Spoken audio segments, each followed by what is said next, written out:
Hi this is Revathi welcome to అందమైన కథల పొదిరిల్లు. వీడియోస్కి లైక్స్ కామెంట్స్ షేర్ చేస్తున్న మిత్రులకి థ్యాంక్ యూ సో మచ్. ఇక ఆలస్యం చేయకుండా కథలకు వెళ్దాము. ప్రేమ మనసులు ఎపిసోడ్ నెంబర్ 9.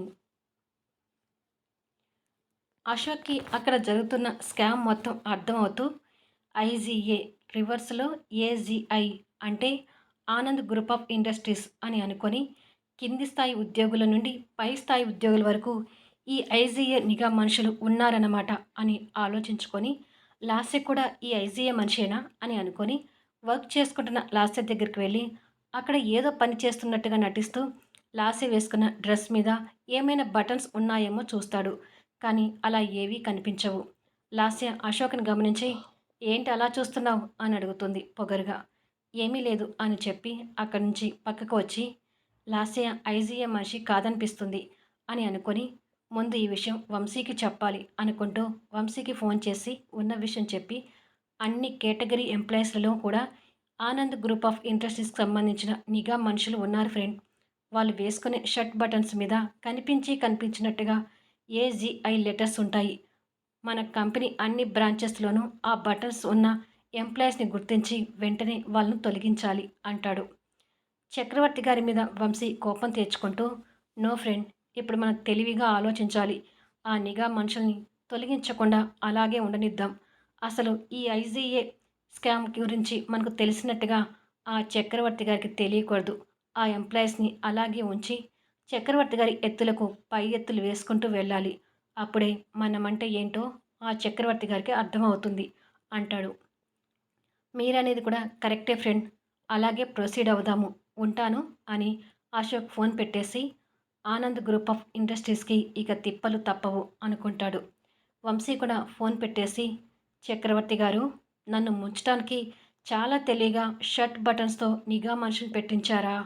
అశోక్ అంతకన్నా తెలివైనవాడు కాబట్టి మీ నిఘా మనుషుల్ని కనిపెట్టాడు. ఇక నుంచి మాకు రాబోయే కాంట్రాక్ట్స్ని ఎలా కొట్టేస్తారో మేము చూస్తాము అని అనుకుంటాడు. ఇలా రోజులు గడుస్తుంటాయి.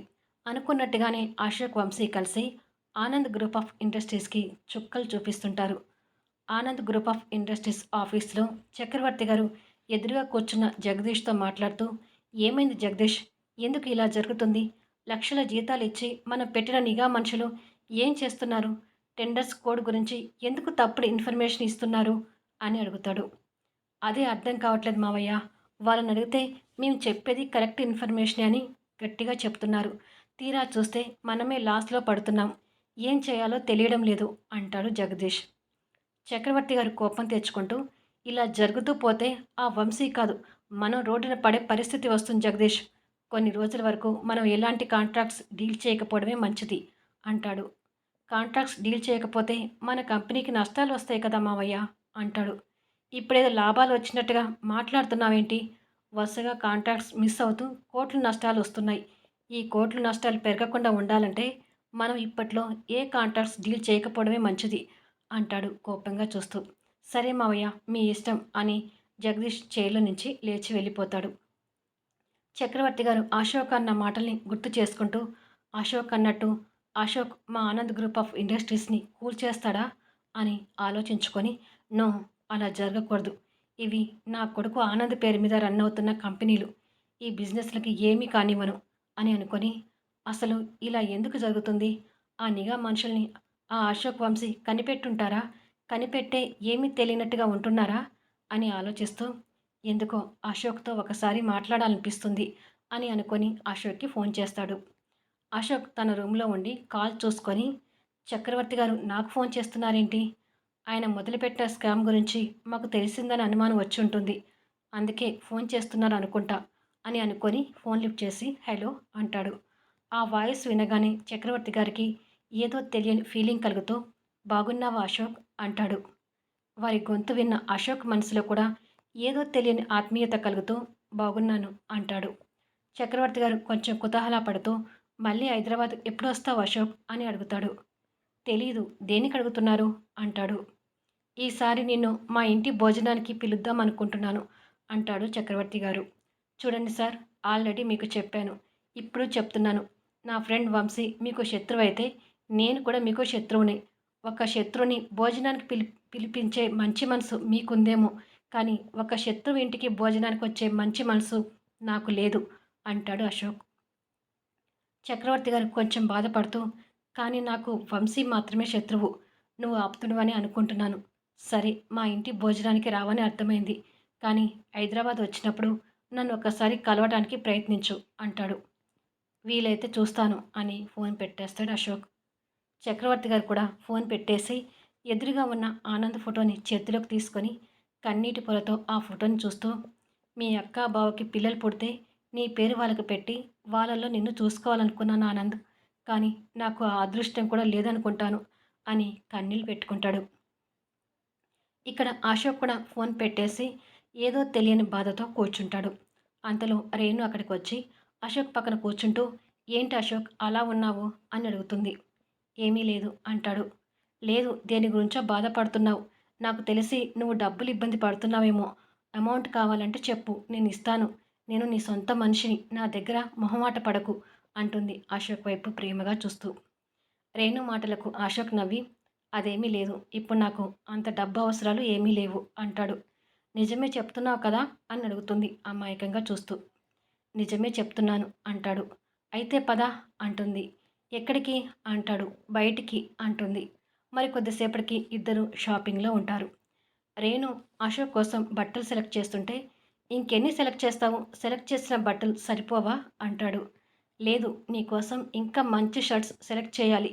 నా కళ్ళకి నువ్వు గ్రాండ్ లుక్తో హుందాగా కనిపించాలి. ఈ షర్ట్ చూడు, ఈ షర్ట్ నీకు చాలా బాగుంటుంది అశోక్ అంటుంది ఒక షర్ట్ చూపిస్తూ. అవును బాగుంది అంటాడు షర్ట్ చూస్తూ.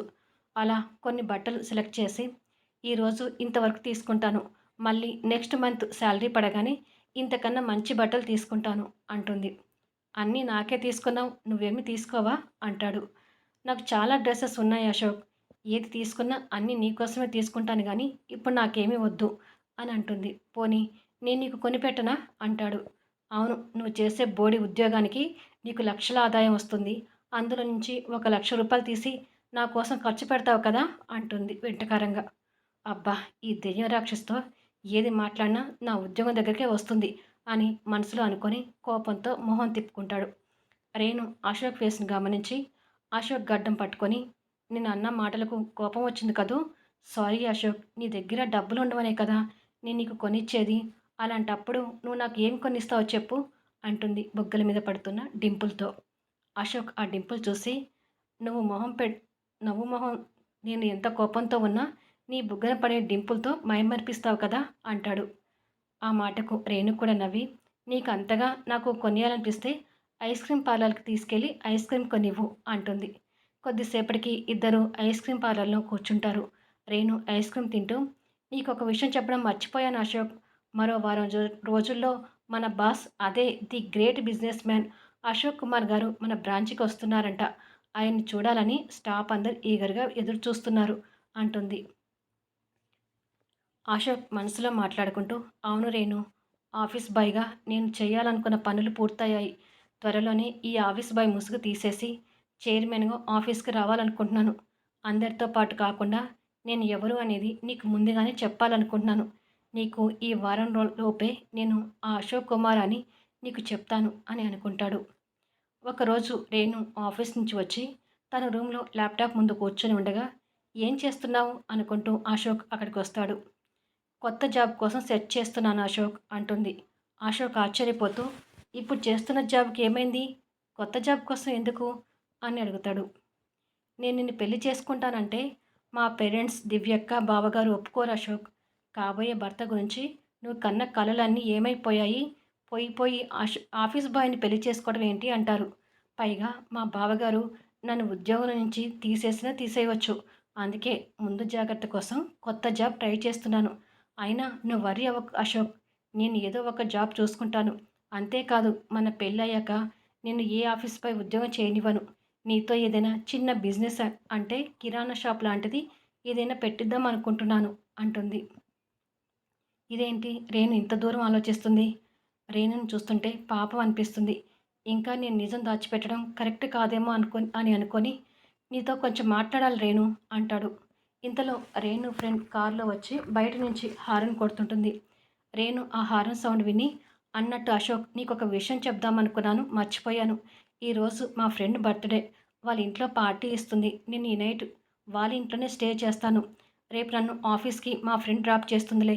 నువ్వు డైరెక్ట్‌గా ఆఫీస్‌కొచ్చేయి అంటుంది. అది కాదు రేణు, నీతో కొంచెం మాట్లాడాలి. కొంచెం సేపు ఉండు అంటాడు. రేణు కోసం తన ఫ్రెండ్ కంటిన్యూగా హారన్ కొడుతుంటుంది. రేణు ఆ హారన్ సౌండ్ విని ఇది వచ్చిందంటే ఆగదు అని అనుకొని, సారీ అశోక్, ఏదైనా ఉంటే రేపు మాట్లాడుకుందాం ప్లీజ్ అని ల్యాప్టాప్ తీసుకొని అశోక్ బుగ్గన ప్రేమగా ముద్దు పెట్టి హడావుడిగా వెళ్తుంది. అశోక్ ముద్దు పెట్టిన బుగ్గను తుడుముకుంటూ, ఈ దెయ్యం రాక్షస్‌కి ప్రతిదీ హడావిడే. చివరికి ముద్దు కూడా హడావిడిగా పెట్టి వెళ్తుంది అని నవ్వుకొని, పోనీలే రేపు చెప్తాను. నిజం తెలిసాక తన రియాక్షన్ ఎలా ఉంటుందో, పాజిటివ్‌గా ఉంటుందో, నెగెటివ్‌గా తీసుకుంటుందో చూడాలి అని అనుకుంటాడు. తెల్లారి అశోక్ నిద్రలేస్తూ, ఈ రోజేంటి ఇంత లేటుగా లేసాను? ఆ దెయ్యం రాక్షసి ఉంటే కాఫీ కోసమన్నా నన్ను నిద్ర లేపేది అంటూ ఫోన్ చేతిలోకి తీసుకొని చూస్తే రఘు నుంచి మిస్డ్ కాల్స్ ఉంటాయి. రఘు రాత్రి నుంచి కాల్స్ చేస్తున్నాడా? ఫోన్ సైలెంట్లో ఉండి వినపడలేదు. ఏదో అర్జెంట్ కాబట్టే ఇన్ని కాల్స్ చేస్తుంటాడు అని అనుకొని తిరిగి రఘుకి ఫోన్ చేయబోతుండగా రఘు నుంచి మళ్ళీ కాల్ వస్తుంటుంది. అశోక్ ఫోన్ లిఫ్ట్ చేసి హలో అంటాడు. సార్, మీకోసం రాత్రి నుంచి ఫోన్ ట్రై చేస్తున్నాను. ప్యారిస్ నుండి కొంతమంది business magnets Indian business development searching కోసమని ఇండియాకి వచ్చారని చెప్పాను కదా. ఈరోజు వాళ్ళు మన కంపెనీకి ప్రజెంటేషన్ వినడానికి వస్తున్నారు. వారి కోసమైనా మీరు చైర్మన్‌గా ఆఫీస్‌కి రావాల్సి ఉంటుంది అంటాడు. అదేంటి రఘు, వాళ్ళు మన ఆఫీస్‌కి రావడానికి మరో 4 రోజులు టైం పడుతుందన్నావు కదా! మరి ఈరోజు ఇంత సడన్‌గా రావడం ఏంటి? అంటాడు అశోక్ ఆశ్చర్యపోతూ. వాళ్ళ షెడ్యూల్ సడన్‌గా చేంజ్ అయిందంట సార్. ప్రెజెంట్ వాళ్ళు ముంబైలోనే ఉన్నారు. మరి కొన్ని గంటల్లో మన ఆఫీస్‌కొస్తారు. వాళ్ళు వచ్చే టైంకి మీరు చైర్మన్‌గా ఆఫీస్‌లో ఉండాలి అంటాడు రఘు. మరి వాళ్ళు వస్తున్నట్టుగా ఈ ఇన్ఫర్మేషన్ స్టాఫ్‌కి వెళ్ళిందా అని అడుగుతాడు. వాళ్ళు వస్తున్నట్టుగా కాదు సార్. మీరు వస్తున్నట్టుగా కూడా ఇన్ఫర్మేషన్ పాస్ చేశాను అంటాడు. ఓకే, నువ్వన్నట్టు నేను ఇవాళ చైర్మన్‌గా ఆఫీస్‌కొస్తాను అని చెప్పి ఫోన్ పెట్టేసి, అబ్బా! రేణు ఇక్కడ లేదు. నేను ఎవరు అనేది ముందు రేణుకి చెప్పి, ఆ తర్వాత చైర్మన్‌గా ఆఫీస్‌కి వెళ్ళాలి అనుకున్నా. రేణుకి ఫోన్ చేస్తాడు. రేణు ఫోన్ స్విచ్ ఆఫ్ వస్తుంటుంది. అశోక్ కాస్త చిరాకు పడుతూ, అవసరం ఉన్నప్పుడే ఈ దెయ్యం రాక్షసి ఫోన్ స్విచ్ ఆఫ్‌లో పెట్టుకుంటుంది అనుకుంటూ వాట్సాప్ చెక్ చేసుకుంటే రేణు దగ్గర నుంచి మెసేజ్ కనిపిస్తూ, అశోక్, ఈరోజు ఆఫీస్‌కి మన బాస్ అశోక్ కుమార్ గారు వస్తున్నారంట. పైగా ఈరోజు నేను బాస్‌తో కలిసి వచ్చిన డెలిగేట్స్‌కి ప్రజెంటేషన్ ఎక్స్‌ప్లెయిన్ చేయాలి. బాస్‌తో కలిసి అంటే కొంచెం టెన్షన్‌గా ఉంది. అందుకే ప్రజెంటేషన్ ప్రాక్టీస్ కోసం ఫోన్ స్విచ్ ఆఫ్‌లో పెడుతున్నాను. ఆఫీస్‌లో కలుద్దాం అశోక్, బాయ్ అని ఉంటుంది మెసేజ్. ఓసి రాక్షసి! మీ బాస్ నేనే అని నీకు చెప్పాలనుకుంటున్నాను. ఫోన్ స్విచ్ ఆఫ్‌లో పెట్టుకున్నావు. ఇప్పుడెలా? ఇప్పటిదాకా ఆఫీస్ బాయ్ అనుకుంటున్న నన్ను సడన్‌గా నన్ను అక్కడ చైర్మన్‌గా చూసి ఎలా రిసీవ్ చేసుకుంటావో అని అనుకొని కంగారు పడుతుంటాడు. కొన్ని గంటలకు రేణు, లాస్యతో పాటు మిగతా స్టాఫ్ అందరూ కూడా ఫ్లవర్ బొకేస్ పట్టుకొని అసలు బాస్ ఎలా ఉంటాడో చూద్దాం అన్నట్టుగా ఎదురు చూస్తుంటారు. రేణు అశోక్ కోసం చూస్తూ, ఇదేంటి ఇవాళ అశోక్ ఇంకా డ్యూటీకి రాలేదు? అశోక్ ఉంటే నాకు కాస్త ధైర్యంగా ఉంటుంది అని అనుకుంటుంది. అప్పుడే అశోక్ చైర్మన్ హోదాలో కనిపిస్తూ హుందాగా కారు వెనుక సీట్లో రఘుతో పాటు కూర్చొని ఆఫీస్ ముందుకి చేరుకుంటాడు. ఇదండి ఈ ఎపిసోడ్. ఈ ఎపిసోడ్ మీద మీ కామెంట్స్ తెలియచేయండి. అలాగే లైక్స్ ఇవ్వండి. వీలైనంత వరకు ఛానల్ని షేర్ చేస్తూ సపోర్ట్ చేయండి. మళ్ళీ నెక్స్ట్ వీడియోలో కలుద్దాం. అంతవరకు బాయ్.